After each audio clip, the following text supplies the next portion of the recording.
नाहीतर उग एकानं टाळी वाजली म्हणून बाकीच्यानं वाजवायचं आहे की नाही. ते समयमध्ये एक जण तंबाखू चोळीत बसलं होतं, हे ना तंबाखूला टाळी हाणली, बाकीच्याला वाटलं कौतुक कराल, ते बाकीच्या सगळेच टाळ्या वाजवायला. कवा कवा तसं होत असते. जरा कसं राहते, आपल्या कलाकारांनी चांगलं वाजलं, कलाकारांनी चांगलं गायन केलं, जरा दाद दिली पाहिजे, जरा टाळी वाजून त्यांना सुद्धा आपण जरा त्यांचं प्रोत्साहन वाढवलं पाहिजे. एखादी तुम्हाला प्रमाण जर आवडलं, एखाद्याची चाल जर आवडली, वाजवणं जर आवडलं, एखादी वाक्य आवडलं, आपल्या लोकांना आपण प्रोत्साहन दिलं पाहिजे हो. एखाद्या दुसऱ्या बैठकीमध्ये तुम्ही एखाद्या मुसलमान समाजाच्या याच्यामध्ये कव्वालीमध्ये जा, ज्याला काहीच कळत नाही ती सुद्धा माणूस वाक्य आबात आहे म्हणते, त्याला काहीच कळत नाही त्याच्यातलं, पण ती लोक प्रोत्साहन वाढत असतात. तसं आपण आपल्या माणसाचं प्रोत्साहन वाढवलं पाहिजे. विठाला विठाला विठाला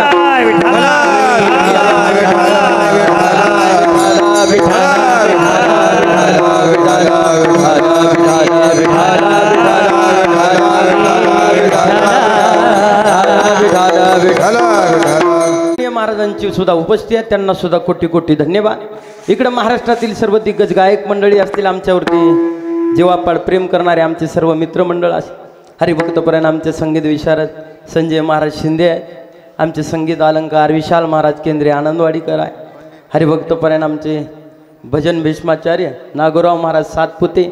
एवढं वय झाले तरी 7 पोत्यामधलं अर्धसुद्धा पोतं कमी झालं नाही, 7च्या 7 पोते आणखीन भरून आहे. आमचे नागोराव महाराज सातपुते, त्यांना सुद्धा कोटी कोटी धन्यवाद. इकडे हरिभक्तपरायण आपले कीर्तनकार गोविंद महाराज आहेत, त्यांना सुद्धा कोटी कोटी धन्यवाद. संगीत अलंकार आपल्या परिसराचं वैभव असणारे प्रमाणकंठ जयवंत महाराज कदम शिंदगीकर आहे, त्यांना सुद्धा कोटी कोटी धन्यवाद. आणि सुंदर अशी ज्यांची साऊंड सिस्टीम आपल्याला दरवर्षी सेवा देतात, ते आमच्यावरती नितांत प्रेम करणारे आमचे अर्जुनजी मामा बेटकर असतील, महाराजांना सुद्धा कोटी कोटी धन्यवाद. आदरणीय दोन्ही सुद्धा महाराज मंडळींची उपस्थिती आहे. आता इथं काय मी काही एकटा कीर्तनकार नाही, इथं बहुताल थांबलेले 3-4 कीर्तनकार, पण या 3-4 कीर्तनकारापुढं माझ्यासारख्या लेकरानं काय कीर्तन करावं. पण ऐका, संप्रदायाचा नियम आहे, सगळ्याला एकदाच या गादीवर थांबून कंबर बांधता येत नाही, एकानं कंबर बांधावं लागते आणि बाकीच्यानं ऐकावं लागते. या नियमानं आज मी कंबर बांधून सांगण्याकरता उभा आहे आणि बाकीचे ऐकण्याकरता बसलेले आहे. विठाला विठाला विठाला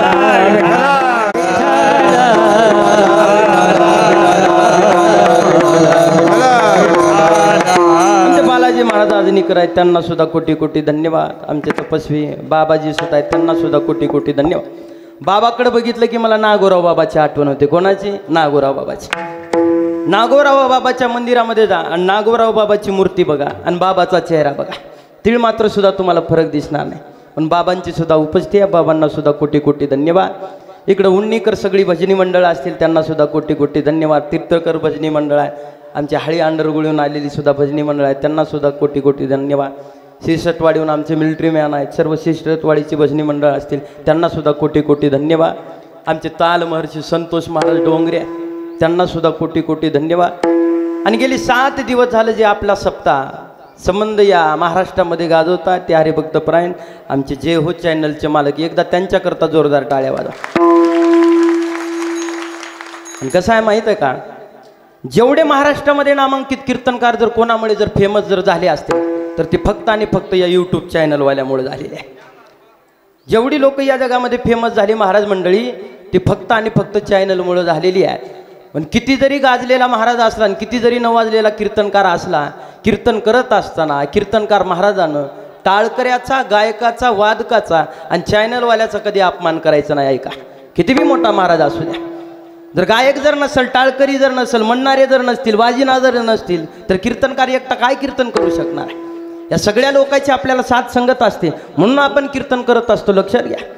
पण कुठल्याच कीर्तनकारानं कधी टाळकऱ्याचा, कधी गायकाचा आणि बसलेल्या लोकांचा कधी अपमान करायचा नाही. जेवढे महाराष्ट्रामध्ये फेमस कीर्तनकार झालेले आहे ते फक्त आणि फक्त या यूट्यूब चॅनलमुळे फेमस झालेले आहे.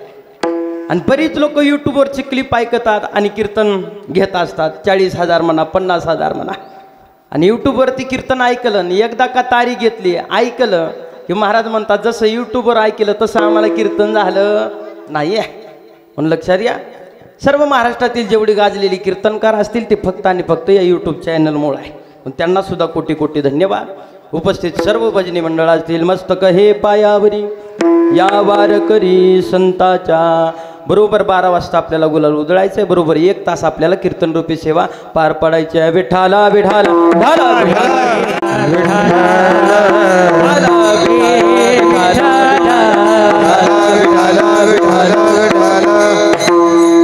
आणि सुंदर असे 2 चोपदार सुद्धा आहे। आता हे आम्ही आज 3 आहेत, माझं नशीब चांगले दिसाया। आज 3 चोपदार आहेत, इकडे एक आहेत आमच्या महादेवाडीचे चोपदार, त्यांना सुद्धा कोटी कोटी धन्यवाद। आणि इकडे मागे आमचे 2 चोपदार आहेत।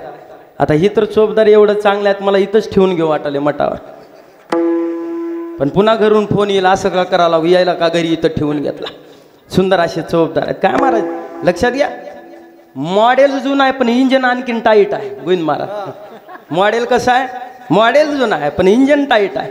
महाराजांना सुद्धा कोटी कोटी धन्यवाद। विठाला विठाला सेवेकरता निवडलेला अभंग जगद्गुरु तुकोबारांचा आहे आणि अभंगाद्वारे जगद्गुरु तुकोबार आहे देवाजवळ मागणी मागतात। संत कधी देवाजवळ मागत नसतात आणि मागतात त्याला कधी संत म्हणत नसतात। पण तुम्ही म्हणताल महाराज आजचा अभंग तुकोबारायचा आहे, आजचा अभंग बसलेल्या प्रत्येक माणसाच्या पाठातला आहे। आजचा अभंग माळकऱ्याचा सुद्धा पाठ आहे, बिगर माळकऱ्याचा सुद्धा पाठ आहे। आज मंडपामध्ये असा बसलेला एक सुद्धा माणूस नसेल ज्याचा अभंग आज पाठ नसेल, आणि आजचा अभंग ज्याचा पाठ नसेल मला वाटतं ती वारकरीच नसेल। विठाला विठाला संत देवाजवळ कधी मागत नसतात आणि मागतात त्याला कधी संत म्हणत नसतात। पण बसलेली लोक म्हणतील महाराज संत कधी देवाजवळ मागत नाहीत, मग आजच्या अभंगामध्ये तर जगद्गुरु तुकोबारांनी जाहीर देवाजवळ मागणी मागितलेली आहे। उलट आमच्या साधू संतांनी लिहून ठेवले, म्हणले जी लोक देवाजवळ मागतात त्यांचा धिक्कार असो। हात पसरी जेने हात पसरी जेने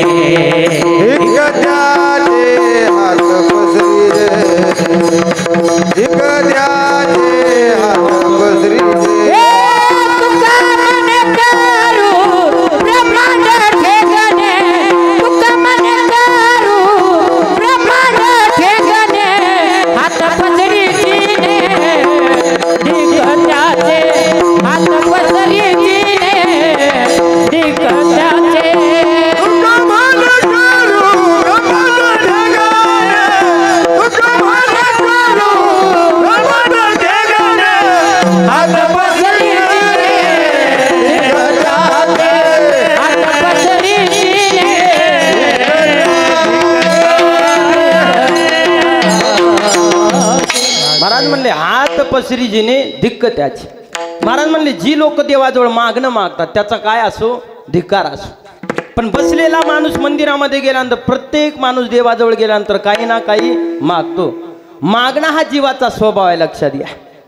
जीवनामध्ये प्रत्येक माणूस मंदिरामध्ये गेल्यानंतर देवाजवळ काही ना काही मागत असतो। पण आजच्या अभंगाद्वारे जगद्गुरु तुकोबारानं माझ्या जगाच्या मालकाजवळ एक वेगळं मागणं मागितलेलं आहे।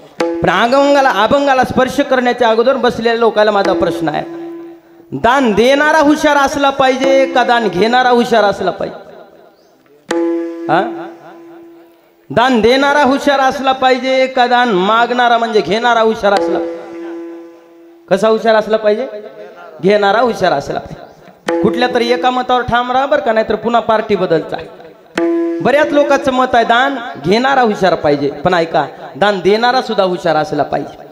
जीवनामध्ये दान देणारा सुद्धा हुशार असला पाहिजे आणि जीवनामध्ये दान घेणारा सुद्धा हुशार असला पाहिजे। एक वेळचा प्रसंग आहे, कर्ण सकाळी गंगेवरती स्नान करण्याकरता गेला होता।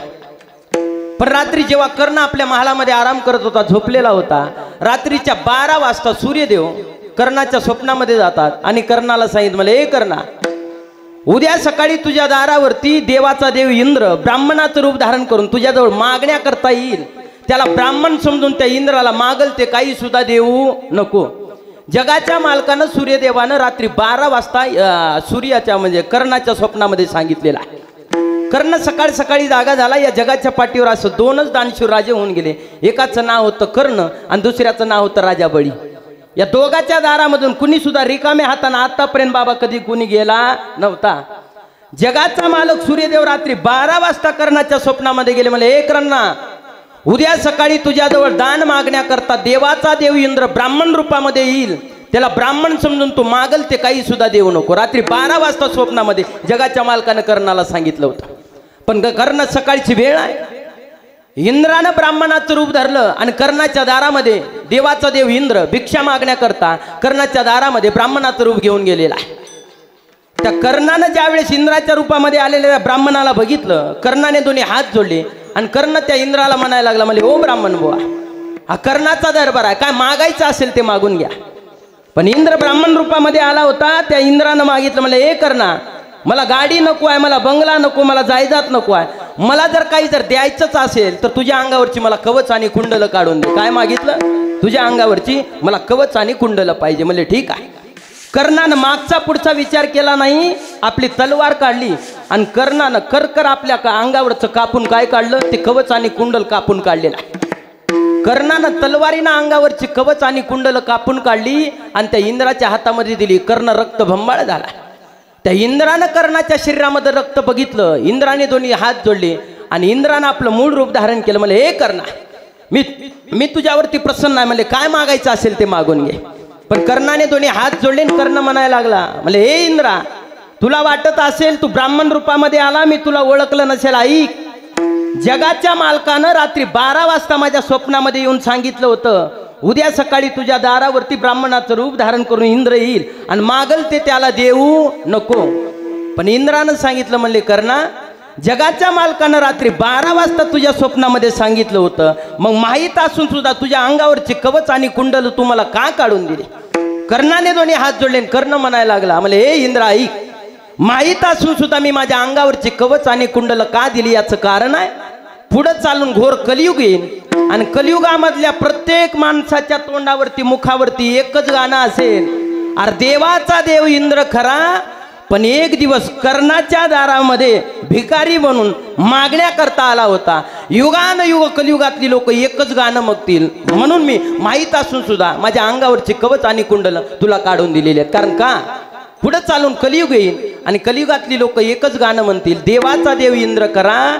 पण एक दिवस कर्णाच्या दारामध्ये येऊन काय मागावं लागलं? भीक मागावं लागली. आता सांगा, दान देणारा हुशार की दान घेणारा हुशार? होय, कसा आहे? अगोदर घेणारा म्हणलो किंवा आता आली काही इकडल्या पार्टी? दान देणारा हुशार, बरोबर आहे. दान देणारा हुशार असला पाहिजे. आता मी तुमच्या पार्टीमध्ये येतो, मला वाटते दान घेणारा सुद्धा हुशार असला पाहिजे. आता पुन्हा पार्टी बदलू नका बरं काय. विठाला विठाला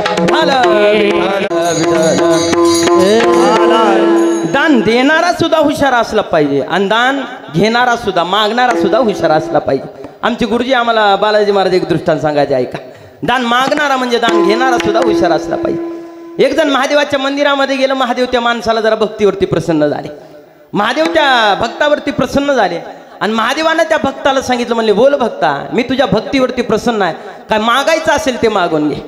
पण त्या भक्तानं दोन्ही हात जोडले. म्हणले महादेवा, एक काम करा, मी आता तुमच्याजवळ काही मागू शकणार नाही आहे, तुम्ही सकाळी 8 वाजता माझ्या घरी या, दारावरती या, मी घरी जातो, बापाला विचारतो, आईला विचारतो, बायकोला विचारतो, सकाळी 8 वाजता या, नंतर मी तुमच्याजवळ मागल. म्हणले ठीक आहे.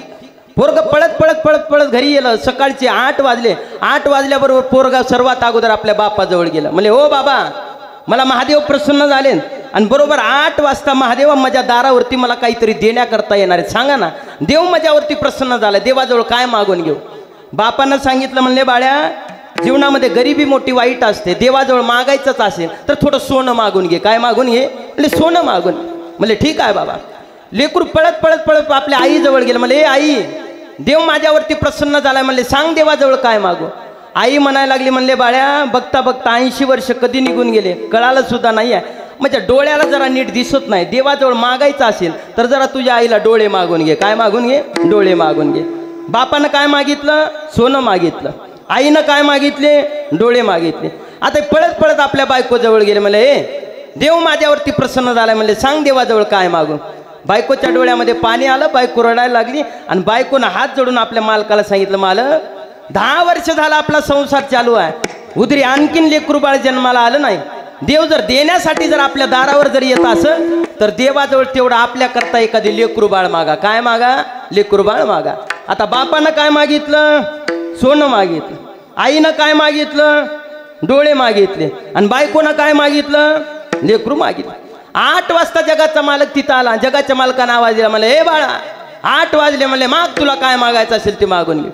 पण ह्यानं मागत असताना देवाने एक आठ ठेवली. म्हणले ए बाळा, म्हणले ऐक, तू माझ्याजवळ मागणं किती बी माग, पण मी वर मात्र एकच देणार.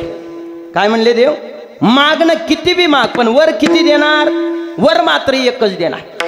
आता ह्यानं डोक्याचा उपयोग केला महाराज. दान मागणारा सुद्धा हुशार असला पाहिजे. ह्यानं विचार केला, मागण्या किती आहेत आपल्या? बापाला सोनं पाहिजे, आईला डोळे पाहिजे, आणि बायकोला लेकरू पाहिजे. आणि देव वर किती देणार आहे?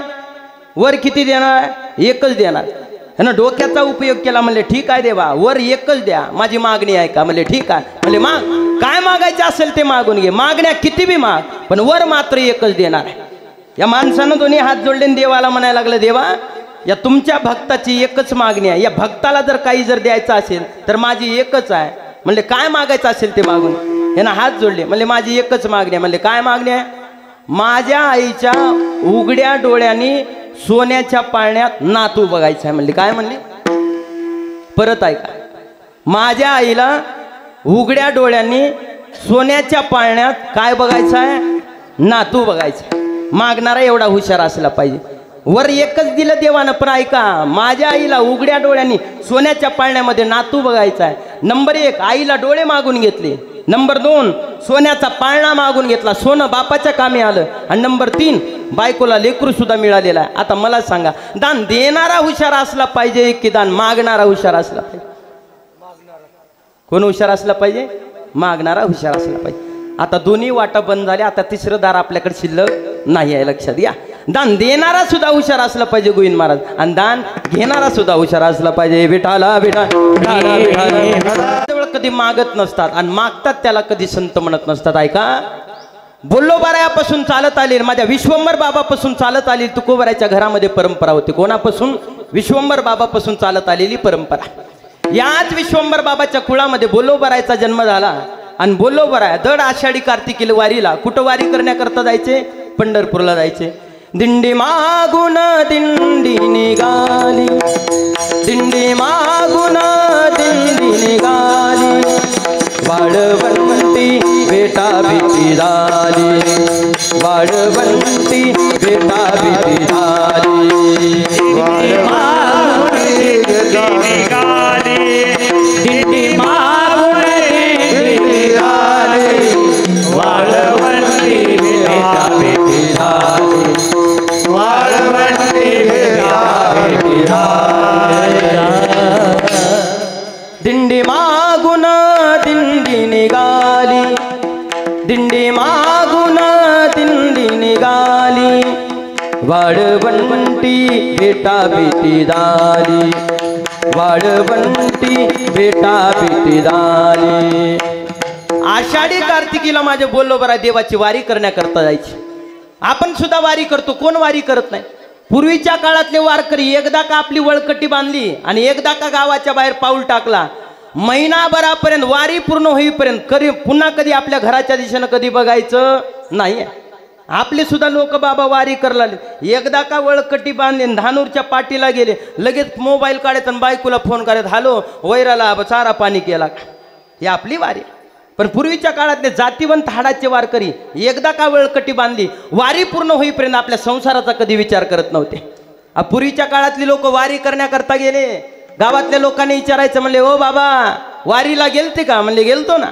मग गावातल्या लेकरासाठी काय काय आणलं? एखादी हरिपाठ आणला का?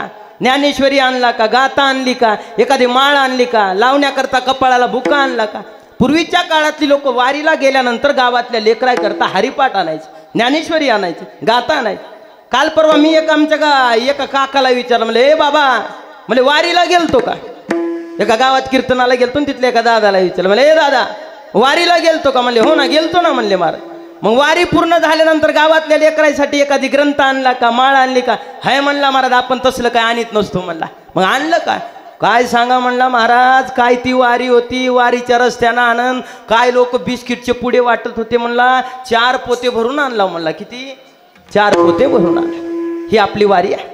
पूर्वीच्या काळातले वारकरी वारी वेगळी करायचे, पण आताच्या वारीचं स्वरूप जरा बिघडलेलं आहे. झाडावरी मुंगळा करिये धारा, तैशा करी वाऱ्या पंढरीच्या तैशा करी वाऱ्या पंढरीच्या तैशा करी वाऱ्या पंढरीच्या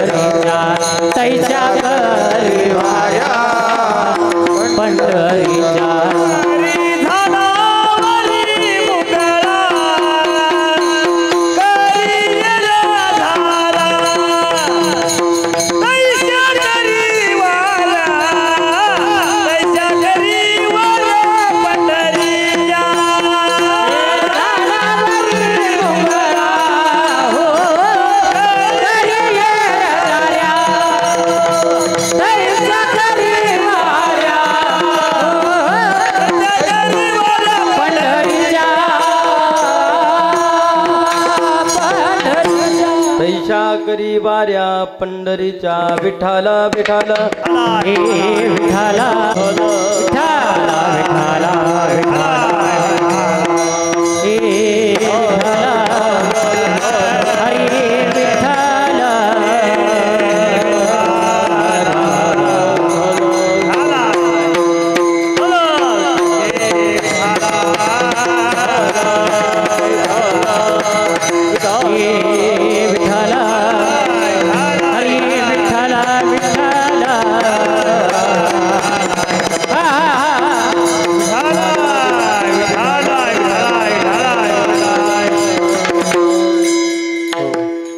आमच्यावरती प्रेम करणारे आमचे हरिभक्तपरायण ज्ञानोबा महाराज बोंबळीकर आणि सर्व बोंबळीकर मंडळी वलांडीच्या पुढून आलेले आहेत सर्व भाविक भक्त जवळपास तिकडे देवणीच्या पुढून वलांडीहून कारण काल परवाईच्या गावामध्ये कथा झाली आणि सर्वांना सांगितलेलं या सगळ्या लोकांनी येता येता माझ्या डोक्यावर हात ठेवून घेतला याचा गोविंद महाराज लोक वारकऱ्यावर किती प्रेम करतात लक्षात घ्या लोक वारकऱ्यावरती एवढी प्रेम करत असतात सख्या पोटच्या गोळ्यावर जेवढं प्रेम करत नाही हा समाज तेवढा भजण्यावर प्रेम करत असतो कोणावर प्रेम करतो भजण्यावर प्रेम करतो एखादी कीर्तनकार जर घरी जर आला मारा तर पटकून आसन बिसन लावतात आपल्या लेकराला लक्षात घ्या कीर्तनकार वारकरी जोपर्यंत जेवण करत नाही तोपर्यंत एखादी माय आपल्या पोटच्या गोळ्याला जीव देत नाही का आणखीन वारकरी जेवायची शिल्लक आहे हा समाज आपल्यावरती एवढा प्रेम करत असतो आणि या सगळ्या माणसांनी येता येता असा हात डोक्यावर ठेवून ठेवला होता म्हणले महाराज म्हणजे आता 2 वर्ष तुम्हीच आमच्या गावामध्ये कथा करायची असं डोक्यावर वचन देऊन घेतले होतं मी सुद्धा सांगितलं म्हणले मेरा वचन आहे मेरा शासन आहे म्हणले काळजी करू नका सगळ्या लोकांनी आणि त्याला मी एक आड घातली होती म्हणजे तुम्ही एकदा समाधी सोहळ्या करता या तुम्ही जर आले तरच मी येणार आणि सर्व भाई भक्त या प्रेमापोटी इथं आलेली आहेत सर्वांना बोंबळीकर वासियांना सर्वांना कोटी कोटी धन्यवाद विठाला विठाला विठाला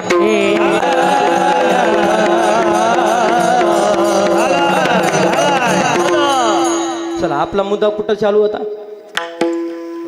बरं आपलं काय चालू आहे हा काय चालू आहे म्हणजे एवढं कीर्तन तर म्हणे जा महाराज काही का सांग ना उन्नी करायला आमच्या चांगलं माहित आहे काय म्हणायचं खरं आहे म्हणायचं काय म्हणायचं रमाकांत महाराज खरं आहे म्हणायचं शेवटपर्यंत कुठल्या बी कीर्तनाला काही बी विचारू द्या लक्षात नसलं की खरं आहे महाराज म्हणायचं नका कळू द्या फक्त मान हलीचा काही काही लोक उगा असं बसल्या जागी असे संजय महाराज मान हलीत राहतात एक पकवाजापाशी असं म्हातारं बसलं होतं ते पकवाजा सारखं पकवाजाला हातोडीनं पकवाज ठोकायला लागलं ती शेजारी बसलेलं म्हातारं असंच मान हलवायचं जमलं नाही म्हणायचं असं मान हलवायचं त्या पकवाजानं आणखीन हातोडी घेतली स्वर लावला ठोकायला लागलं बसलेलं म्हातारं असंच करायचं ते पकवाजाला वैताग आला म्हणले तू लाव अरे मी काय म्हणले मी काय मला स्वर कळत नाही म्हणजे माझी मानच कायमची हलते असली म्हणलं अरे आधीच सांगायचं काही नका का कळणार उगं बसल्या जागी असं मान हालीत राहायचं बरं काय लक्षात घ्या चल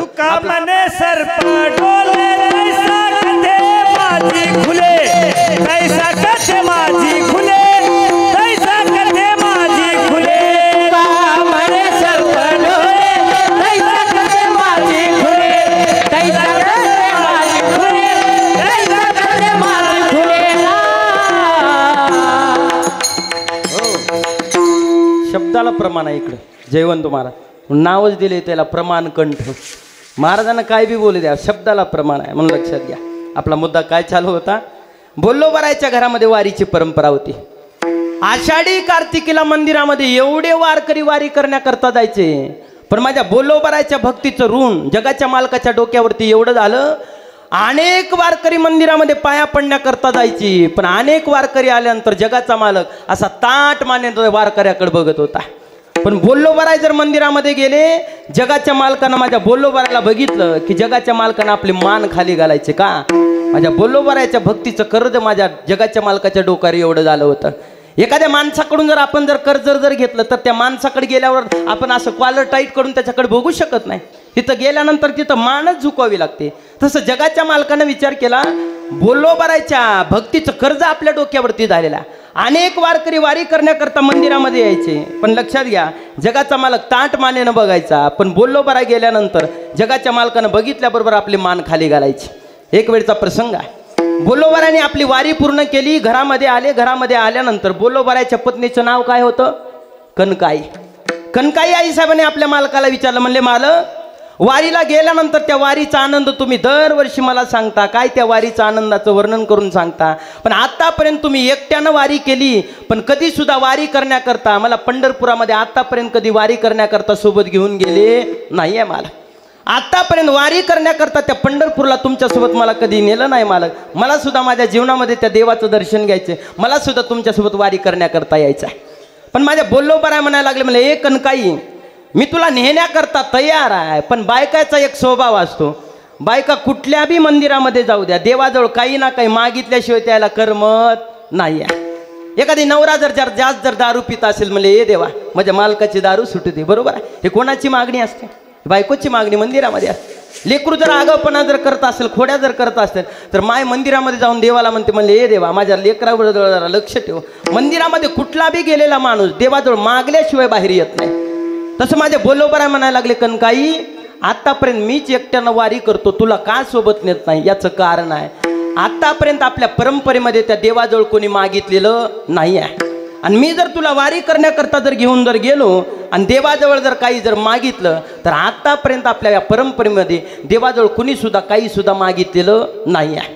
कनकाई आईसाहेबाच्या डोळ्यामध्ये पाणी आलं. कनकाई आईसाहेबांना हात जोडले आणि कनकाई आईसाहेब रडायला लागले. आणि कनकाई आईसाहेबांना सांगितलं, मला ओ मालक, मी तुमच्या डोक्याची आण घेते मालक, एकदा वारी करण्याकरता मला तुमच्यासोबत घेऊन चला, मी त्या देवाजवळ काही सुद्धा मागणार नाही आहे. म्हणजे ठीक आहे. आषाढीचा दिवस उजळला आणि एक दिवस पुढच्या वारीला माझे बोल्लोबराय आपल्या पत्नीला घेऊन पंढरपुरामध्ये आलेले आहे. पंढरपुरामध्ये आले, चंद्रभागेमध्ये स्नान केलं, मंदिरामध्ये दर्शनाला बारी लागली. एका बाजूनं पुरुषाची रांग उभा होती आणि दुसऱ्या बाजूनं महिलाची रांग उभा होती.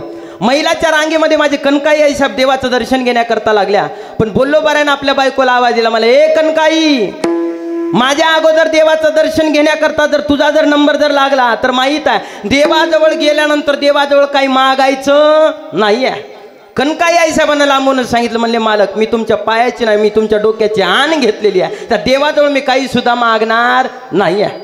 आता बारी सरकत मंदिरामध्ये आली. कनकाई आईसाहेब आपल्या मालकाच्या अगोदर देवाजवळ दर्शनाकरता आल्या.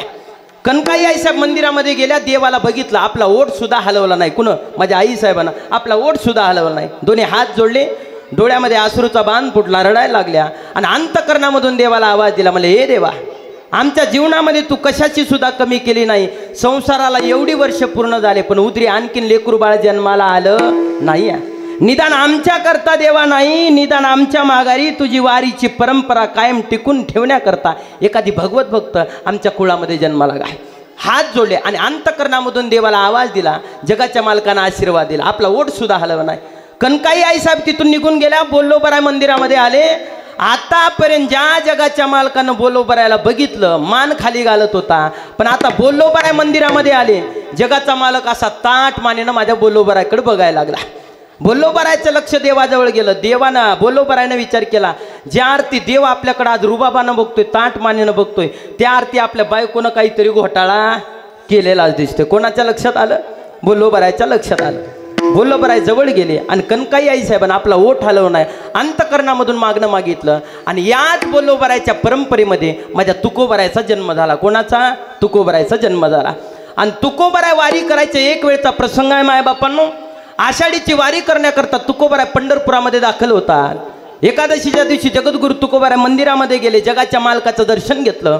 रुक्मिणी आईसाहेबांना माझ्या देवाला सांगितलं, म्हणले मालक, अनेक साधू आल्यानंतर त्यांच्याकडे तुम्ही ताट मानेनं बघता, आता तुकोबाराय आल्यानंतर तुम्ही मान का खाली घालता? म्हणले हे रुक्मिणी, विश्वंभर बाबापासून चालत आलेली परंपरा आणि त्या भक्तीचं ऋण माझ्या डोक्यावरती झालेलं आहे. रुक्मिणी आई साहेबांना जगाच्या मालकाला सांगितलं, मालक एक काम करा, आता तुकोबारा थोड्याच वेळामध्ये मंदिरामध्ये येतील, तुकोबाऱ्याला तुम्ही काहीतरी मागायला लावा आणि ऋण तुम्ही फेडून टाका. म्हणजे ठीक आहे. जगाच्या मालकाचं दर्शन घेण्याकरता तुकोबारा मंदिरामध्ये गेले. जगाच्या मालकानं तुकोबाऱ्याचा असा हात पकडला. म्हणले हो तुकोबारा, आतापर्यंत तुमच्या परंपरेमध्ये कोणी मागितलं नाही मला माहीत आहे, पण आज पवित्र एकादशीचा दिवस आहे आणि आज तुम्हाला माझ्याजवळ काहीतरी मागावं लागणार आहे. जगाच्या मालकानं हात धरला, पण तुकोबाऱ्याने देवाचा हात असा झटकला. म्हणले हे देवा, आमच्या वडिलाची परंपरा तुला माहीत नाहीये का? काही मागणे अनुचित, काही मागणे अनुचित, वडिलाची रीत जाणत सो, जाणत सो, वडिलाची रीत जाणत सो.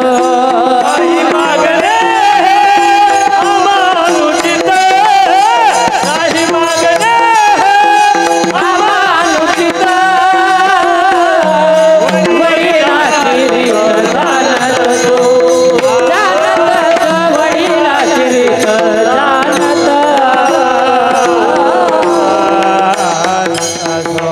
महाराज म्हणले काही मागणे हे अम्मानुचित आणि वडिलाची रीत जाणत असे.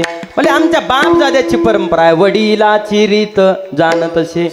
नागोराव महाराज, बऱ्याच लोकांच्या घरी बापजाद्याची परंपरा असते, पण बऱ्याच लोकांना बापजाद्याची परंपरा टिकून ठेवता येत नाही आहे. बऱ्याच लोकांच्या घरी परंपरा असते. मला सांगा, आपल्या बापांना जर गावच्या सप्त्यामध्ये 10 वर्ष टाळ वाजला, कमीत कमी बापाच्या माघारी लेकरानं कमीत कमी सप्त्यामध्ये 20 वर्ष टाळ वाजवण्याची सेवा केली पाहिजे. बरोबर आहे तात्या? आपल्या बापानं गावच्या सप्त्यामध्ये पकवा जर वाजला, बापाच्या माघारी लेकरानं कमीत कमी 40 वर्ष तर पकवाज वाजला पाहिजे. बरोबर आहे? आपल्या बापानं गावच्या सप्त्यामध्ये 20 वर्ष गायन केलं, कमीत कमी बापाच्या माघारी लेकरानं 40 वर्ष गायन केलं पाहिजे. दत्ता महाराज, आपल्या जर बापानं गावच्या सप्त्यामध्ये जर 40 वर्ष जर कीर्तन केलं, बापाच्या महागारी कीर्तनकाराच्या पोरानं बापाच्या महागारी 10 तर वर्ष गावामध्ये कीर्तन करा. वंश परंपरा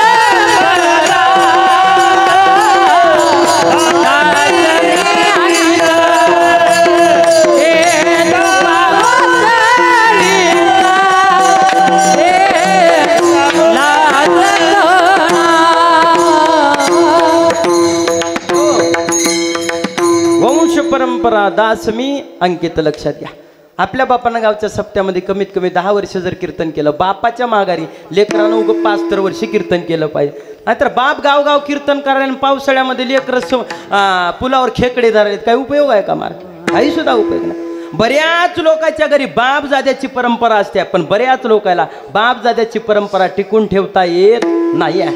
म्हणजे हे देवा, आमच्या बापजाद्याची परंपरा आहे, आमच्या परंपरेमध्ये आतापर्यंत तुझ्याजवळ कोणी काही मागितलेलं नाही आहे. जगाच्या मालकानं परत एकदा तुकोबाऱ्याचा हात पकडला. म्हणले ओ तुकोबाऱ्या, आतापर्यंत तुमच्या परंपरेमध्ये कोणी मागितलं नाही. म्हणले ऐका, आज पवित्र एकादशीचा दिवस आहे आणि आज तुम्हाला माझ्याजवळ काहीतरी मागावं लागणार आहे. मागावंच लागणार म्हटल्यानंतर जगाच्या मालकाचा हात माझ्या तुकोबाऱ्याने पकडला आणि तुकोबाऱ्याने छातीवर हात टोकला आणि तुकोबाऱ्या म्हणायला लागले, म्हणले हे देवा, तुझ्या मनगटामध्ये ताकद असेल आणि हृदयामध्ये जर धमक जर असेल तर आज पवित्र एकादशीचा दिवस आहे, या तुकोबाऱ्याला जर काही जर देण्याची इच्छा जर असेल तर काय दे.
उन्नीनं नंबर हाणला बा सगळ्यात अगोदर. उगच म्हणतात का उन्नी जिल्हा झालाच पाहिजे होय. ते रोडनं गाडी चाली की लोक म्हणतात बघा. ती मी एकदा बसलो होतो तिथं वट्यावर, ती शास्त्रीच्या दुकानावर, बरोबर आहे. ती गाडीवर जाता जाता लोक म्हणतात उन्नी जिल्हा झालाच पाहिजे. कारण का उन्नीचा नंबर पुढे. आणि खरंच बरं काय लक्षात घ्या, एवढी जेवढी परिसरामध्ये खेळ, उन्नी असं, तीर्थ असं, हसरणे असं, अगदी मठामधलं कुठलं बी काम असू द्या, अगदी योग्य वेळेवर धावून येतात. जेवढी उन्नीची सगळी मंडळी आहेत त्यांना सुद्धा कोटी कोटी धन्यवाद. लक्षात घ्या, हे चिदान देगा देवा तुझा विसर न भावा. म्हणले हे देवा, या तुकोबारायला काही जर द्यायचंच असेल तर तुकोबारायची एकच मागणी आहे, जीवनामध्ये तुझा विसर कधी मला पडू देऊ नको. द्यायचं असेल तर एवढंच दान दे. मग देवाच्या आठवामधला फायदा काय आणि देवाचा विसर पडल्यानंतरचा तोटा काय?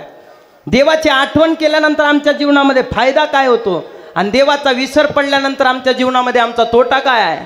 पचतील खानी 84च्या हो, पचतील खानी 84च्या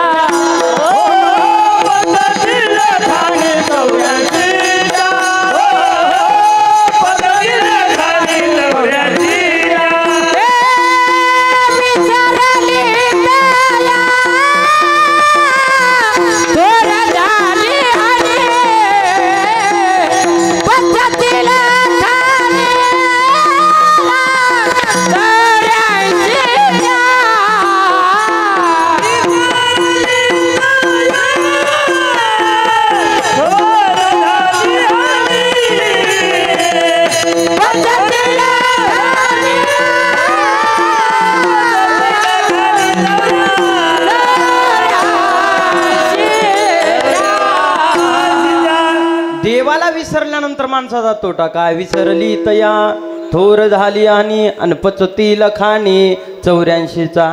देवाला विसरल्यानंतरचा तोटा आहे. पण बरीच लोक म्हणतील आम्ही देवाची आठवण केल्यानंतर, त्या देवाचं भजन केल्यानंतर आमचा फायदा काय?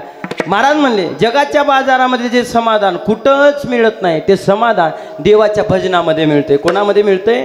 देवाच्या भजनामध्ये मिळते. सदा नाम घोष करू हरी कथा अंतेले सदा चित्ता समाधान. प्रेम सुख देई, प्रेम सुख देई आणि प्रेमाविन नाही समाधान. जगाच्या बाजारामध्ये जे समाधान कुठंच मिळत नाही ते समाधान देवाच्या भजनामध्ये, या कीर्तनामध्ये मिळते. याच्याकरता देवाच्या आठवामधला हा फायदा आहे. मी तुम्हाला बसलेल्या लोकांना एक प्रश्न विचारतो, मला सांगा, एका बाजूला 1 कोटीची गाडी उभा आहे आणि दुसऱ्या बाजूला 1 लाख रुपयाची गाडी उभा आहे, कुठली गाडी भारी?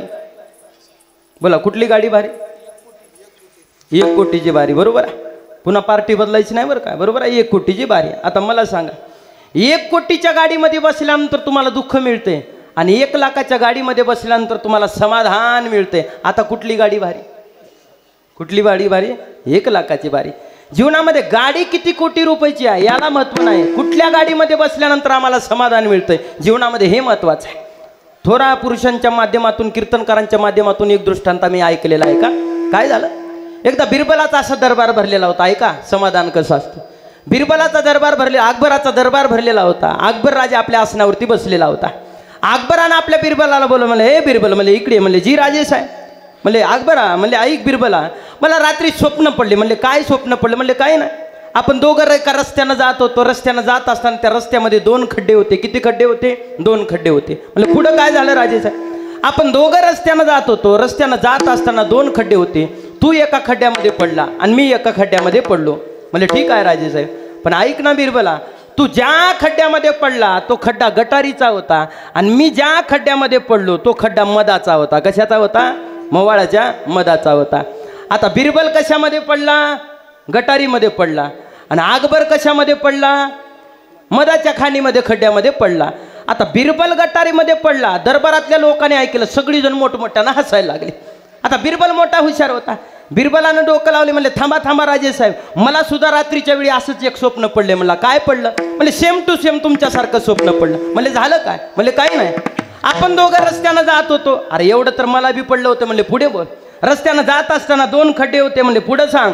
तुम्ही एका खड्ड्यामध्ये राजे साहेब पडलो, मी एका खड्ड्यामध्ये पडलो. तुम्ही ज्या खड्ड्यामध्ये पडला होता तो खड्डा कशाचा होता? मधाचा होता. आणि मी ज्या खड्ड्यामध्ये पडलो तो खड्डा कशाचा होता? गटारीच्या घाणीचा होता. अकबर म्हणला अरे बिरबला एवढं तर मला बी माहीत आहे, पण बिरबल म्हणला थांबा माझं स्वप्न याच्यापेक्षा जरा पलीकडचं आहे. म्हणले बोल ना. तुम्ही ज्या खड्ड्यामध्ये पडला होता तो खड्डा मधाचा होता आणि मी ज्या खड्ड्यामध्ये पडलो तो खड्डा कशाचा होता? गटारीचा होता. म्हणले पुढं बोल बिरबला.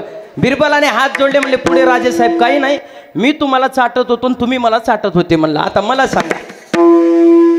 अकबर मवाळ्याच्या मधाच्या खड्ड्यामध्ये पडला, पण काय चाटत होता? काय चाकत होता? घाण चाकत होता. आणि घाणीच्या खड्ड्यामध्ये बिरबल पडला होता, पण घाणीच्या खड्ड्यामध्ये सुद्धा पडून सुद्धा बिरबल काय चाकत होता? मवाळाचा मध चाकत होता. जीवनामध्ये कुठल्या खड्ड्यामध्ये पडलात याला महत्व नाही आहे, कुठल्या खड्ड्यामध्ये पडल्यानंतर काय जीवनामध्ये चाकतात याला महत्व आहे. पण जीवनामध्ये देवाची आठवण केल्यानंतर जगाच्या बाजारामध्ये आम्हाला जे समाधान कुठंच मिळत नाही ते समाधान आम्हाला देवाच्या तुका म्हणे जेणे राहे समाधान, तुका म्हणे जेणे राहे समाधान,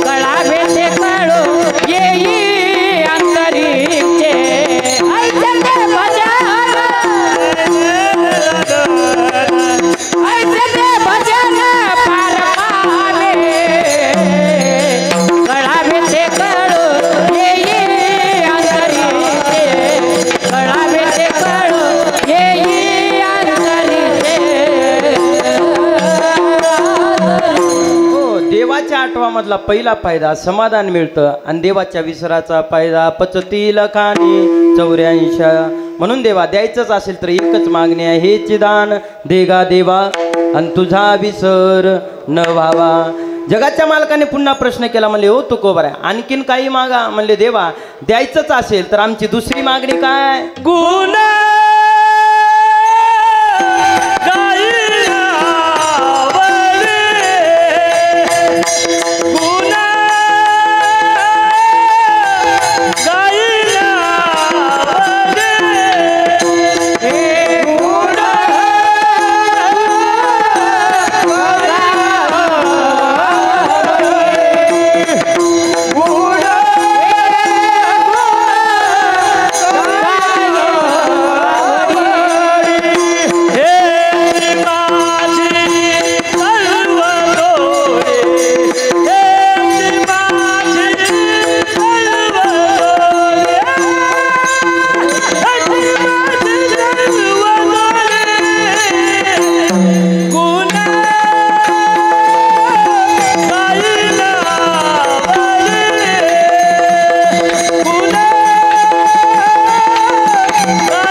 देवा जे मागल ते जर द्यायला जर तयार असेल तर मी आयुष्यभर काय करील? गुण गाईन आवडी आणि हेची माझी सर्व जोडी.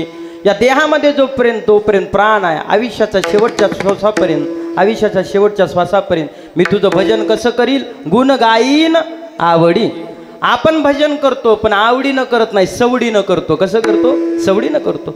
पण संतांनी देवाचं भजन केलं. गुण गाईन आवडी आणि हेची माझी सर्व जोडी. म्हणले देवा आम्ही मागचाल ते जर तुम्ही जर आम्हाला द्यायला तयार जर असाल तर या देहामध्ये जोपर्यंत प्राण आहे तोपर्यंत आम्ही तुमचं भजन कसं करू. म्हणले आवडीनं भजन करू. आणि देवाचं भजन करत असताना माणसानं जीवनामध्ये लक्षात घ्या आवडीनं केलं पाहिजे, सवडीनं अजिबात नाही. आपण देवाचं भजन करतो पण कशी करतो, सवडीनं करतो. बरीच लोक देवाचं भजन संकट आल्यानंतर करतात, बरोबर आहे. कशामध्ये करतात, संकटामध्ये करतात.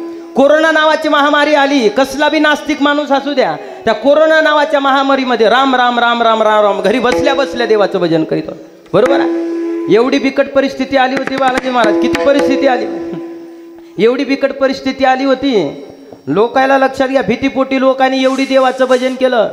घरामधलं म्हातारं सहज जरी खोकललं तर घरातल्या लोकांनी गोदडी सकट म्हातारं झोपण्याकरता शेतामध्ये पाठवलं.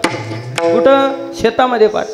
म्हाताऱ्या लोकांचं जाऊ द्या, मालक जर कोरोना जर पॉझिटिव्ह जर निघाला तर बायकोनं मालकाला भाजी वाढण्याकरता एवढं लांब सडक दांडकं बनवलेलं होतं.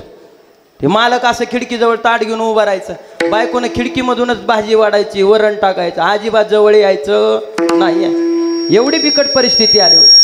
कोरोना नावाची महामारी आली, सगळीजण देवाला मानत होती, सगळीजण राम राम राम राम भजन करायला लागली. आपलं कसं आहे, अंगाला आला ताप आणि देव माझा आणि अंगाचा गेला ताप मी देवाच्या बापाचा शाबासरी पट्टे, वा सगळ्याला पाठ आहे. आपलं कसं आहे, अंगाला आला ताप आणि देव माझा बाप आणि अंगाचा गेला ताप मी देवाच्या बापाचा बाप आहे. आपण देवाचं भजन करतो पण संकटामध्ये करतो. देवाचं भजन करा, आपण कसं केलं पाहिजे, आवडीनं केलं पाहिजे, अंतःकरणामध्ये श्रद्धा असली पाहिजे, प्रेम असलं पाहिजे. रकर पुढे मकार मानिका उतरसी समसुता शंभूचिया उतरसी समसुता शंभूचिया.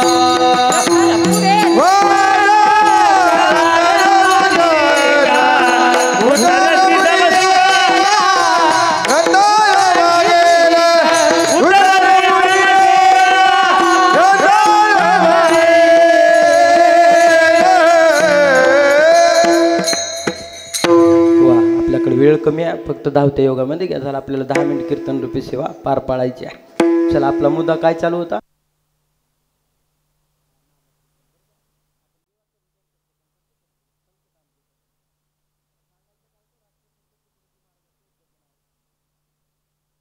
नाही भाव म्हणे देवा मला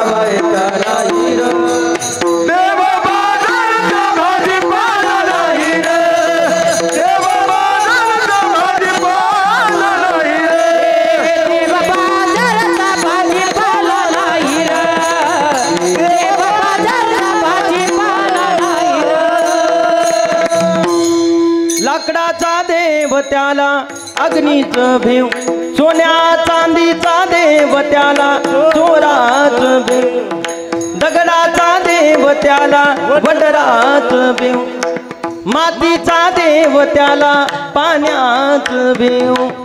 अंतःकरणामध्ये जर भक्ती जर नसेल, भाव जर नसेल तर केलेलं भजन व्यर्थ आहे. म्हणून ऐका, साधू संतांनी देवाचं भजन केलं. गुण गाईन आवडी आणि हेची माझी सर्व जोडी. जगाच्या मालकाने पुन्हा एकदा तुकोबराचा हात पकडला. म्हणले, हो तुकोबऱ्या, जीवनामध्ये असं वेगळं मागणं काय मागता. जीवनामध्ये तुम्ही संपदा मागा, संपत्ती मागा, धन मागा, प्रॉपर्टी मागा, मुक्ती मागा. आपला एवढा परमार्थ कशा करता आपण करतो, देवाचं भजन कशा करता करतो, मुक्ती प्रदान करण्याकरता, मुक्ती प्राप्त करून घेण्याकरता. पण जगाच्या मालकानं सांगितलं, म्हणले तुकोबऱ्या, अहो धन मागा, प्रॉपर्टी मागा, मुक्ती मागा. पण जगाच्या मालकाचा परत एकदा तुकोबऱ्याने असा हात झडकला. म्हणले, हे देवा, आम्हाला मुक्ती सुद्धा नको आहे, आम्हाला संपदा सुद्धा नको आहे. द्यायचं जर असेल तर एकच दान दे. काय दे? मुक्ती धन संपदा, नलगे मुक्ती धन संपदा, नलगे मुक्ती धन संपदा, नलगे मुक्ती धन संपदा, मुक्ती धन संपदा, नलगे मुक्ती धन संपदा, नलगे मुक्ती धन संपदा, नलगे धन संपदा, नलगे मुक्ती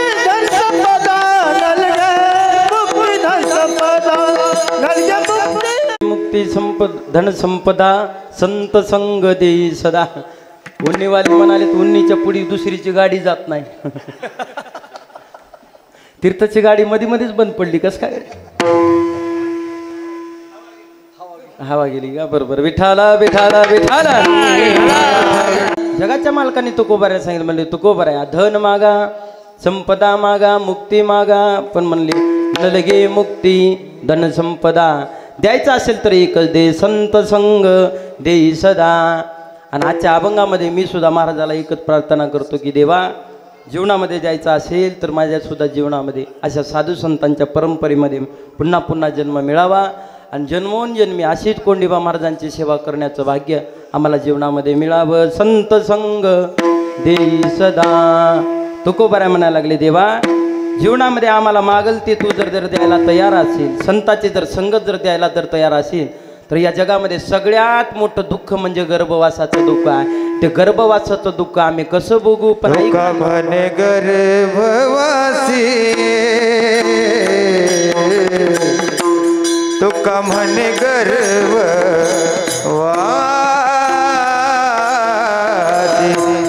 तुका म्हणे गर्भवासी, तुका म्हणे गर्भवासी.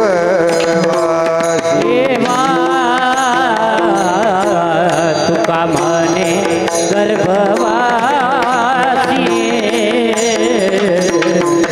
तुका म्हणे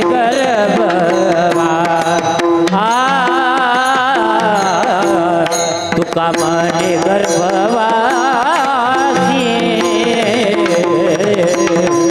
तुका म्हणे गर्भवासी.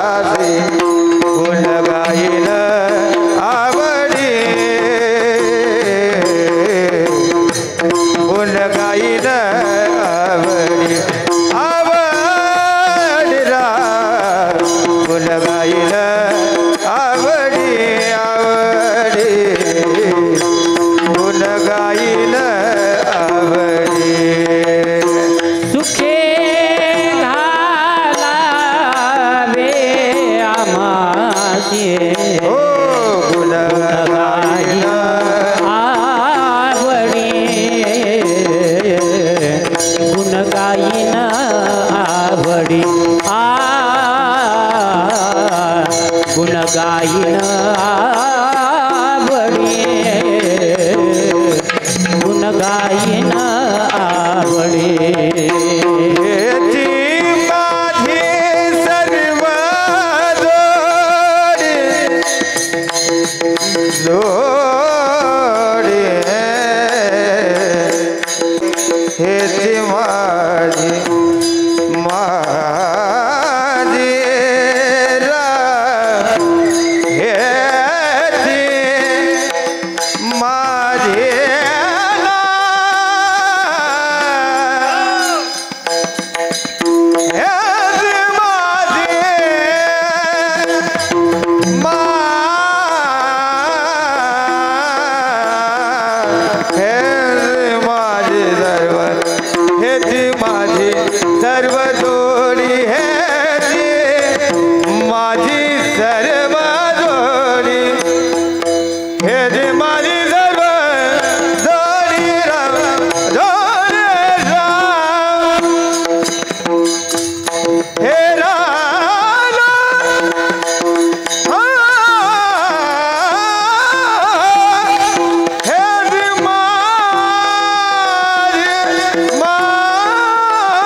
हे चिदान देगा देवा तुझा विसर न भावा गुण गाई नावडी हेची माझी सर्व जोडी यथामती यथा अवकाश या अभंगावरती आपण चिंतन मांडण्याचा प्रयत्न केलेला आहे. उपस्थित सर्व गायक वृंद असतील, सर्व भजनी मंडळ असतील, महादेवाडी असेल, तीर्थ असेल, हसरणी असेल, उन्नी असतील, गावातली भजनी मंडळ असतील, 7 दिवस ज्यांनी ज्यांनी सुंदर असं आपलं योगदान दिलेलं आहे, सहकार्य केलेलं आहे, सर्वांना कोटी कोटी धन्यवाद. आमचे दत्ता महाराज असतील त्यांना सुद्धा कोटी कोटी धन्यवाद. घ्यावी घ्यावी माझी सेवा दीन दुर्बळाची देवा. ज्ञानेश्वर माऊली ज्ञानराज माऊली तुकाराम. ज्ञानेश्वर माऊली ज्ञानराज माऊली ज्ञानेश्वर माऊली ज्ञानराज माऊली.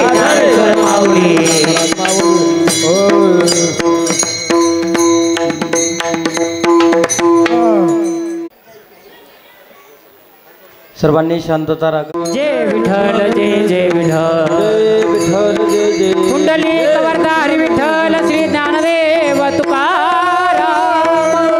विठ्ठल जय जय विठ्ठल. हा जय विठ्ठल जय जय विठ्ठल. सुंदर ते जान उभे विठ्ठल घर गटावरी ठेवले यार कसे पितांबरा मकर कुंडले तळपते श्रवणी कुमारे विराजतो तुका म्हणे माझे हेचे सर्व सुख. तुळशी हार गळा काशी पितांबर देवाचे द्वारे वाचन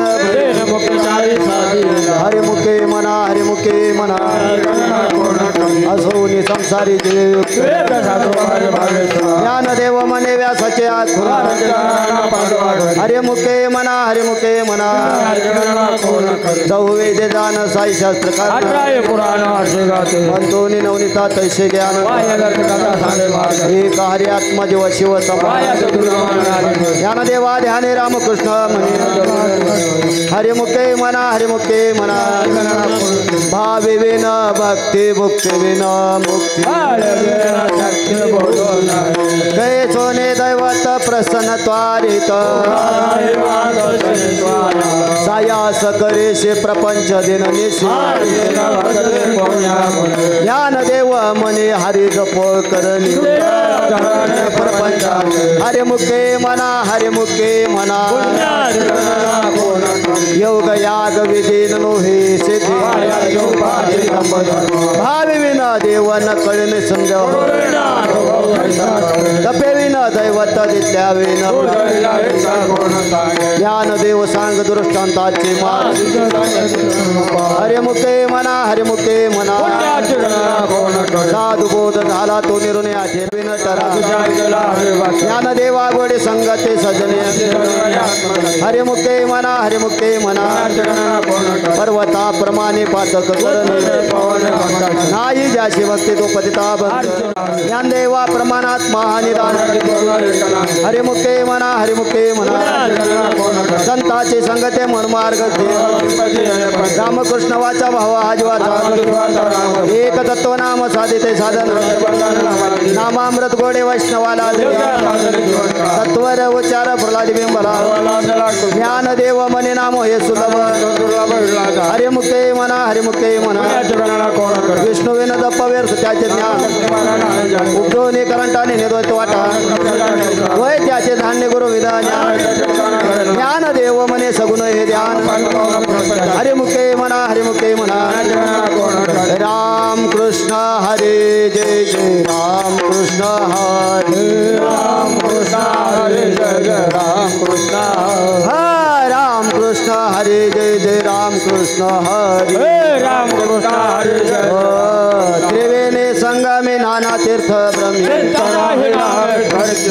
नामा सेवन मुक्त तोनर पापिया पुराण प्रसिद्ध बोलिले वाल्मिकी ज्ञानदेव मनी नाम जपा हरी हरिमुखे म्हणा हरिमुखे म्हणा हरे उच्चारोने आनंद पापराशी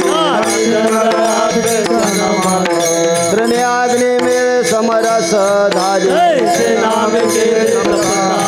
हरे उच्चारण मंत्र पयागाद ज्ञानदेव मने हरे माझा समर्थ हरिमुखे म्हणा हरिमुखे म्हणा कीर्तवरतने मा भावे विनाशिदे भाव बळे आकडे विनाकडे पारे आचारवा घेता भूमीवरी ज्ञानदेव मने निवृत्ती निर्गुण हरिमुखे म्हणा हरिमुखे म्हणा समाधी हरीचे समसुखी विना बुद्धीचे वैभवानी नाही विदेशी निधी अवघित उपाधी ज्ञानदेवे रमे रमले समाधान हरिमुखे म्हणा हरिमुखे म्हणा नित्य सत्य मित्य हरिपाठ द्याशी रामकृष्ण उच्चारानंतराशी तप हरे हरे हरे मंत्र हा शिवाचा ज्ञानदेवा पाठ नारायण नाम हरिमुखे म्हणा हरिमुखे म्हणा एक नाम हरिद्वैत नाम दुरे समबुद्धी घेता समान श्री हरी सर्वा घटी राम देहा देय ज्ञानदेवा चित्ते हरिपाठ नेमा हरिमुखे म्हणा हरिमुखे म्हणा हरिबुद्धी जपे तो नर दुर्लभ रामकृष्ण नामे उन्मने साधले सिद्धी बुद्धी धर्म हरिपाठे आले ज्ञानदेव नाम रामकृष्ण ठसा हरिमुखे म्हणा हरिमुखे म्हणा हरिपाठ कीर्ती मुखे जरे गाय तपाचे समर्थ तपविला मुख मात्र पितभाचा समुद्रा पार ज्ञान गोट गमले ज्ञान देवाला दली हरिमुखे म्हणा हरिमुखे म्हणा हरिवंश पुराण हरिनामाचं कीर्तन या नराजले वैकुंठ जोडले मनोमार्ग गेला तो देते मुखला ज्ञानदेवा गोडी हरिनामाची जोडी हरिमुखे म्हणा हरिमुखे म्हणा जय ठोपार कुमाई जय ठोपार कुमाई नामा संकीर्तन जोडे पाप्या अनंत कोटे गेले त्यात अनंत जन्माचे तप एक नाम सर्व मार्ग सुगम हरिपाठ योग याग क्रिया धर्म धर्म माया गेले वेळा हरिपाठ ज्ञानदेवी यज्ञ याग क्रिया धर्म हरिविन नेम नाही दूजा हरिमुखे म्हणा पुण्याचे गणना कोण वेद शास्त्र प्रमाण श्रुतीचे वचन एक नारायण सारदप तप तप कर्म हरिवेन धर्म वावगात सर्व व्यर्थ हरिपाठ गेले ते निवांताचे ठेले भ्रमर गुंतले सुमन कळके ज्ञान देवे मंत्र हरिनामात शास्त्र येणे कुळ गोत्र वारजे हरिमुखे मला पुण्याची गणना कोण करे काळ वेळ नाम उच्चारिता नाही दोन्ही पक्षी पाय उच्चारते रामकृष्ण नाम सर्व दोष हरण जड जीवा तारण हरि एक हरिनाम सार जीवाया नामाची उपमा देवाची कोण सांग ज्ञानदेवा सांग धरा हरिपाठ पूर्वजा वैकुंठ मार्ग सोपा हरिमुखे म्हणा पुण्याची गणना कोण नित्यने म्हणा मी तो प्राणी दुर्लभ लक्ष्मी वल्लभ तया जवळी नारायण हरी भक्ती मुक्ती चाले हरी हरिविना जन्म दोन रकेचा पैदाना ये माता पाहुणा प्राणी होय देव पुत्र निवृत्ती तार गगनावणी वाढ नाम हरिमुखे म्हणा पुण्याची गणना कोण करे पाठ केला जाते का तमेळा एक काळ दावे वैष्णवे नाम सर्व मार्ग वैशिते काही कष्ट लागते जपा जपने उलट प्राणाचा येत ही मनाचा निर्धार ज्ञानदेवाजीने नाम विन व्यर्थ रामकृष्ण पंत कर्मेला हरिमुखे म्हणा पुण्याची गणना कोण जप तप कर्म क्रिया निम धर्म सर्वागटे राम भाव शोध हा भाव टाकेर संजय रामकृष्ण टाव नित्य भोज जातवित गोत कुळशिळ मात भजिता करित भावनिक्त जेव्हा धाने रामकृष्ण म्हणे वैकुंठ भवने घारके हरिमुखे म्हणा पुण्याची गणना कोण करे नवे भगवंती नाही हरि उच्चारणे पाहे मोक्ष नारायण हरी उच्चार नामा ताते ते कळी काळा तारीख नाही परमाने वेदांती चरित जीवंत घ्यावे कळ ज्ञानदेवा फळ नारायण पाठ सर्वत वैकुंठ केले असे हरे मुख्य मना पुण्याची गणना कोण एक तत्व नाम दुडल रे मना हरीचे करुणा येईल तुझे नाम तो तेरे रामकृष्ण गोविंदा वाटे सद्गत जप्या नामा पडता तत्व नाही रे अनंत वायानिक पंथा जासी जने जेव्हा मौन जपमाळांतर धरून श्रीहरी जपे सदा हरिमुखे मना पुण्याची गणना कोण करे सर्व सुख गोडी साहित्यात निवडे रिका मार्ग गळे राहू नको नटिका व्यवहार सर्व हा संसार वाया येरदार हरे विनो मंत्र जप कोटी जायला पाप रामकृष्ण संकल्प धरून राहा निजवर ठिकाणी सर्व माया तोडे इंद्रिय हाच वडिले नको वर्त भाव धरेले करुणा चांगल्या पावना हरी करे हरिमुखे मना पुण्याची गणना कोण करे ज्ञानदेवा प्रमाणाने वृत्ती जीवना समाधी संजीवन हरी पात्र ज्ञानदेवा प्रमाण निवृत्ती देवी ज्ञानदेवा प्रमाण ज्ञानदेवा प्रमाण निवृत्ती देवी ज्ञान समाधी संजीवन हरिपाठ हरिमुखे मना पुण्याची गणना नरगती सायत जावे वनांतरा शुक येतो गहरा नारायण सोने कराय कचिता वड्या अनंत रामकृष्ण हरी विठ्ठल केशवा मंत्र हात पावा सर्व काळ विनाशकानिक पैसा धन वाहत त्याने विठोबा तुका म्हणे सोपे आहे सर्व होणे शाना तो धने घेतो येते नरगती सायास जाय वनांतरा सुख येतो घरा नारायण देवाचे द्वारे उपासना भरे त्याने मुक्तीचारे साजेल्या हरी मुख्य मना पुण्याची गणना कोण कर असोनी संसारी जीववेद करवेद शास्त्रो बारी पाये सदा देव भानवे आत्ताची आठवणा द्वारके सणाना पांडवा हरिमुखे मना पुण्याची गणना कोण करे गुरुराय कृपा मध्ये केले परिणाम घडले सेवा सापडले वाटे जाता गंगे स्नान मस्त तिथे दाना ठेवला करो मागते तू पपावसर पडेला विचार स्वप्न काय कडे उपजला अंतराय म्हण्या काय तोरा झाले भवे चैतन्य केशव चैतन्य सांगितले कोण मालिक बाबाजी आपुले सांगितले नाम मंत्र दिला रामकृष्ण हरे तुझा दसमी पाहून गुरुवार केला अंगीकार तुका मन सापडले वाटे दादा गंगे स्नान मस्त तिथे दाना ठेवला करो आमानीचा जाणवण्या भाव तो करे उपाव गुरु आवडीचा मंत्र सांगितला सोबाजनी नो हे गुंबा कोठे काय पुढे एक उत्तर आले पार हा भाव सागर साधू जाण जन्यानं त्याच्या जशी आवडी उतार सांगडी ताप पेटे कामणे संत जावेला तारू कृपे सागर पांडुरंग आवडीचा मंत्र सांगितला सोबाजनी नो हे गुंबा कोठे काय दुनिया भार राहिलो निश्चित निरवेली संत येतो बात लावणी हात पुरवाईला माता सांगितली चिंता न करावे कर समाचार साजरे राहिला भेवरे ताते उभा कुंडले साया कानिके आजवा धरिले के सेवा पाये तुझे तो वाटे हाताचे करे अनंता तुका म्हणे संताला लावणी हात पुरवाईला माता सांगितली चिंता न करावे विठोबाचा कैसा प्रेम भाव आपण देव होय गो पडलेले भाव पुरावे वासना तिथे आपण आपाशी न्यावे पुढे उभा राहे सांभाळता आले आगा धन्यवाद योग क्षमताचे जाणेंदर भारी वाट द्यावी कवी धरून या का म्हणे नाही श्वास कामाने पहावे पुराणे विचार पडलेले भाव पुरावे वासना तिथे आपण आपाशी न्यावे नातो मावेचा प्रकट आले मत त्याची प्रेम मुद्रा गोरख झाली पूर्ण कृपा केली काही नाता राग तापला सप्रेम निवारा ठेवा जलांदर शांत विधाविता शंका विचारता मय सुखानंद हृदय स्थिरावला तिचे पात्र अन्याय तुमक येऊन सांगा का अन्याय निवृत्ती काही कृपा केली पूर्ण कुळ हे पावन कृष्ण नावे प्रेम मुद्रा गोरक्षाची जरी पूर्ण कृपा केली काही आदिनाथ गुरु सकळ चिदांता मचिंद्र तयता मुकेशी गोरक्षाची त्याला गोरक्ष वळला गहने प्रयने प्रसादे निवृत्ती दाता ज्ञान देवा सारथ होतविले गोरक्षाची त्याला गोरक्ष वळला गहने अवघे चित्र लोके आनंदाच्या चरणी जगन्नाथाचे तथिले जगन्नाथ बाप्पा जगन्नाथ अनाथ जना एक जनार्दनी एकपणे उभा चैतन्या शोभा शोधे माय जगन्नाथ बाप्पा जगन्नाथ अनाथ जना अवघाची संसार सुखाचा करीना आनंदे भरीन ते लोके नागे माय तळा पंढरपुरा भेटन माहेरा सर्व सुखृताचे फळ मिळायला क्षमा मिळेन पांडुरंगा परुक्मा देवीवरून चलाच भेटी आपल्या संसारी करून जाय न गे मायेत या पंढरपुरा भेटेन माहेरा पुल्या ज्ञानेश्वर माऊली ज्ञानराज माऊली तुकाराम ज्ञानेश्वर माऊली ज्ञानेश्वर माऊली ज्ञानराज माऊली ज्ञानेश्वर माऊली ज्ञानराज